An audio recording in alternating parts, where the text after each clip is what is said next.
വ്യവസ്ഥകൾ ലംഘിച്ച് കുർബാന വസ്ത്രങ്ങൾ അണിഞ്ഞ് യാക്കോബായ സഭാധ്യക്ഷൻ തോമസ് പ്രഥമൻ ഖബറിൽ പ്രാർത്ഥന നടത്തിയത്. ഇതിന്റെ ദൃശ്യങ്ങൾ ഇന്ത്യ വിഷന് ലഭിച്ചു. പോലീസിന്റെയും ജില്ലാ ഭരണകൂടത്തിന്റെയും ഒത്താശയോടെയാണ് ആരാധന നടത്തിയത്. എറണാകുളം കലക്ടർ ഷെയ്ഖ് ഫരീദിന്റെ സഹായത്തോടെയാണ് പ്രാർത്ഥന നടത്തിയത്. പള്ളിയിൽ ചിത്രീകരണം പാടില്ല എന്ന വിലക്ക് ലംഘിച്ച് യാക്കോബായ സഭാ സെക്രട്ടറി തമ്പു ജോർജ് തുകലൻ മൊബൈലിൽ പ്രാർത്ഥനാ ദൃശ്യങ്ങൾ പകർത്തുകയും ചെയ്തു. ജില്ലാ കളക്ടർ ഷെയ്ഖ് ഫരീദിന്റെ ഒത്താശയോടെയാണ് തോമസ് പ്രഥമൻ ബാവ തൃക്കുന്നത്ത് പള്ളിയിൽ കുർബാന വസ്ത്രമണിഞ്ഞ് പ്രാർത്ഥിച്ചത്. ഇതിന്റെ ദൃശ്യങ്ങളും ഇന്ത്യ വിഷന് ലഭിച്ചു. പ്രാർത്ഥനയ്ക്ക് കൂട്ടുനിന്ന ശേഷം കുർബാന വസ്ത്രം പെട്ടിയിലാക്കി കൊണ്ടുപോയി.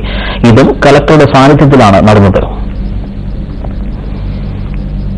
തൃക്കുന്നത്ത് പള്ളിയിലെ ദൃശ്യങ്ങൾ പകർത്തതെന്ന് വ്യവസ്ഥയുള്ളപ്പോൾ യാക്കോബായ സഭാ സെക്രട്ടറി തമ്പു ജോർജ് തുകലൻ അത് ലംഘിച്ചു. ഇതിന്റെ ദൃശ്യങ്ങളും ഇന്ത്യ വിഷന് ലഭിച്ചു. തിരുവസ്ത്രമണിഞ്ഞ് തോമസ് പ്രഥമൻ ബാവ പ്രാർത്ഥിക്കുമ്പോൾ തമ്പു ജോർജ് ദൃശ്യങ്ങൾ മൊബൈൽ ഫോണിൽ പകർത്താൻ ശ്രമിക്കുകയും പോലീസുകാർ തടയുകയുമായിരുന്നു. എന്നാൽ എതിർപ്പ് മറികടന്ന് തമ്പു ജോർജ് ദൃശ്യങ്ങൾ പകർത്തി.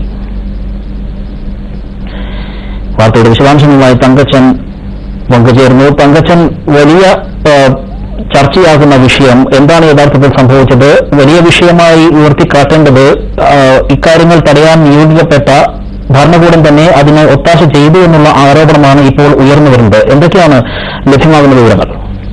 അനൂപ്, തീർച്ചയായും അതായത് ഇരു വിഭാഗങ്ങളും തമ്മിൽ സംഘർഷവും അതുപോലെ തന്നെ തർക്കവും നിലനിൽക്കുന്ന തൃക്കുന്നത്ത് സെമിനാരിയിൽ ഓർമ്മ പെരുന്നാളുമായി ബന്ധപ്പെട്ടുള്ള സുരക്ഷാ ക്രമീകരണങ്ങൾ ഇരുപക്ഷവുമായി ആലോചിച്ച് ജില്ലാ ഭരണകൂടവും അതോടൊപ്പം തന്നെ ജില്ലാ പോലീസ് മേധാവിയും തമ്മിലുണ്ടാക്കിയ ഒരു കരാറുണ്ട്. ഈ കരാർ വ്യവസ്ഥയിൽ 10 വ്യവസ്ഥകളാണ് നിലവിലുണ്ടായിരുന്നത്. ഈ 10 കരാർ വ്യവസ്ഥകളും ലംഘിച്ചുകൊണ്ട് ഏകപക്ഷീയമായി ഒരു പക്ഷത്തിന് വേണ്ടിയിട്ട് ഗവൺമെന്റ് സംവിധാനം നിലകൊള്ളുന്നതിന്റെ ദൃശ്യങ്ങളാണ്, അതിന്റെ തെളിവുകളാണ് നമുക്ക് ലഭിച്ചിട്ടുള്ളത്.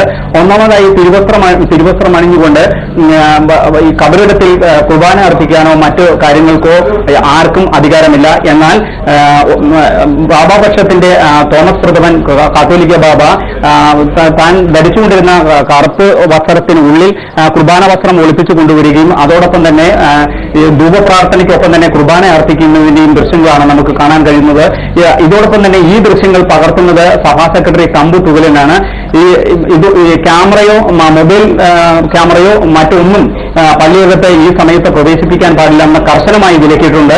അതോടൊപ്പം തന്നെ ഈ സമയത്ത് മാധ്യമങ്ങൾക്ക് ആർക്കും പ്രവേശിക്കാനും കഴിയാത്ത രീതിയിലാണ് വിലക്ക് ഏർപ്പെടുത്തിയിരുന്നത്.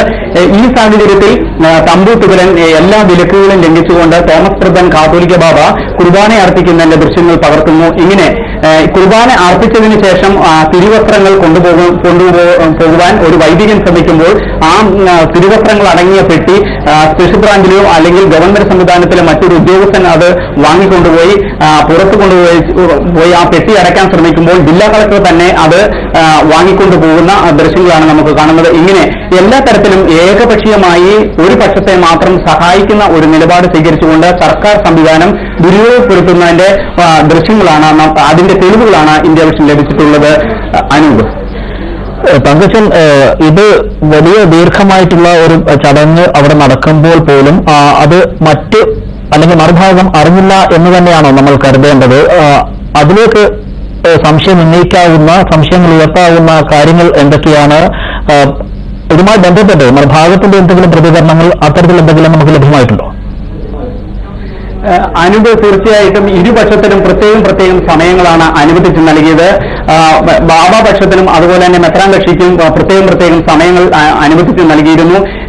ഇതിൽ ബാബാ കക്ഷിക്ക് നൽകിയിരിക്കുന്ന ആ സമയം കൂടുതലായി ഉപയോഗിക്കുന്നു. 10 മിനിറ്റ് സമയമാണ് ഇരുപക്ഷത്തെയും ബാബാമാർക്ക് അനുവദിച്ചിട്ടുള്ളത്. എന്നാൽ 14 മിനിറ്റോളം തോമസ് പ്രഥമൻ കാത്തോലിക്ക ബാബ പള്ളിയകത്ത് ചെലവഴിക്കുന്നു.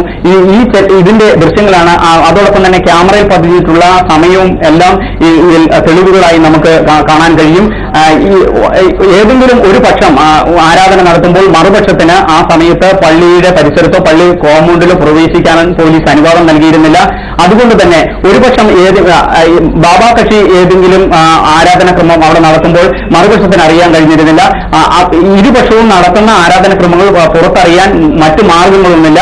ഇത് തന്നെയല്ല, അന്ന് ഈ ദൃശ്യങ്ങൾ പകർത്തുവാൻ മാധ്യമങ്ങളെ പ്രത്യേക സമയത്ത് മാത്രമാണ് അനുവദിച്ചിരുന്നത്. പ്രത്യേകിച്ച് ഇരു സഭകളുടെയും തലവന്മാരായ ബാബുമാർ വന്ന് ധൂപപ്രാർത്ഥന നടത്തുമ്പോഴും അതുപോലെ ആരാധന നടത്തുമ്പോഴും ആരെയും അനുവദിച്ചിരുന്നില്ല. അതോടൊപ്പം തന്നെ ക്യാമറകളോ മൊബൈൽ ഫോണുകളോ പള്ളിയകത്തോ പള്ളിക്ക് പരിസരത്തോ ഉപയോഗിക്കാൻ പാടില്ല. അതോടൊപ്പം തന്നെ നമുക്ക് എടുത്തു പറയാവുന്നത് തിരുമേനിമാർ സാധാരണ വസ്ത്രങ്ങൾ, അതായത് കറുപ്പ് മേൽക്കുപ്പായം ധരിച്ചുകൊണ്ട് മാത്രമേ ഇതിൻ്റെ അകത്ത് പ്രവേശിക്കാൻ കഴിയൂ. മറ്റു വസ്ത്രങ്ങളൊന്നും, അതായത് കുർബാന അർപ്പിക്കുന്നതിനുള്ള കാപ്പ, അത് തീലാക്ക തുടങ്ങിയ വസ്തുക്കളും ഇതോടൊപ്പം തന്നെ ഈ പെട്ടിയിൽ കൊണ്ടുവരുന്നതായി നമുക്ക് കാണാൻ കഴിയും. ഇതെല്ലാം വെച്ച് നോക്കുമ്പോൾ ഒരു പക്ഷത്തിന് മാത്രമായി ഗവൺമെന്റ് സംവിധാനം ഒരുക്കി കൊടുക്കുന്നു, അവരെ സഹായിക്കുന്ന ഒരു നിലപാട് സ്വീകരിക്കുന്നു. ഇതാണ് നമുക്ക് എടുത്തു പറയേണ്ടത്. അനൂപ് തങ്കച്ചൻകുട്ടനാണ് വിവരങ്ങൾ നൽകിയത്. തർക്കം നിലനിൽക്കുന്ന പള്ളിയിൽ കുർബാന നടത്താൻ പാത്രിയർക്കീസ് വിഭാഗം ശ്രമിക്കുകയും അതിന്റെ ദൃശ്യങ്ങൾ പുറത്തുവരികയും ചെയ്തിരിക്കുന്നു. വിശദാംശങ്ങളാണ് തങ്കച്ചൻ നൽകിയത്. മറ്റു വാർത്തകളിലേക്ക്. റെയിൽവേ യാത്രാ നിരക്ക് വർദ്ധിപ്പിക്കുന്നതിനെ തുടർന്ന് കേന്ദ്രത്തിലുണ്ടായ രാഷ്ട്രീയ അനിശ്ചിതത്വം തുടരുകയാണ്. മന്ത്രി ദിനേശ് ത്രിവേദിയെ മാറ്റണമെന്ന് തൃണമൂൽ കോൺഗ്രസ് ആവശ്യപ്പെട്ട